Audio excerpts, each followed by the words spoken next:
So how the heck does a walking foot work anyways?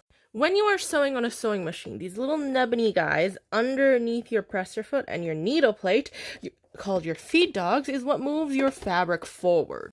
But if you ever have a fabric that is very slippery and stretchy and does not want to stay together, or if you're sewing a quilt which has many layers of the backing, the batting on the inside, and the quilt top, this feeding motion only happening at the bottom can cause the layers to slip and not line up. The purpose of a walking foot is that as it feeds your fabric, that feeding motion, these little nubbiny guys on your walking foot, also feed your fabric in tandem with the feed dogs at the bottom. So then the many layers or the slippery fabric can feed more evenly.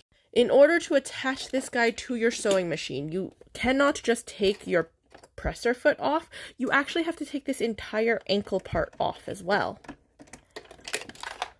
Because on your walking foot, this little thingamabob right here is the ankle. There is a built-in ankle to the walking foot, and my screw is going to go right into there, and this little part is going to go right on this bar right here that my ankle usually attaches to.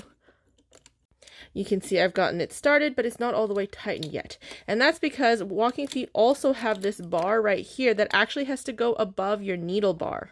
Like that. You see now this bar is above my needle bar, and I can now tighten this screw. And the reason for this is this bar, as the needle moves down, is responsible for moving these little guys that help to walk forward and feed your fabric as you sew. So instead of getting a whole bunch of bunching like this because the fabric slipped apart and did not want to stay together, you can get nice clean lines like this instead.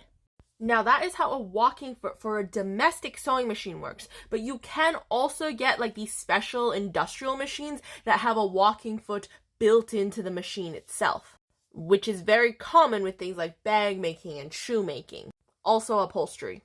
Anyways, I hope that helped. Happy sewing!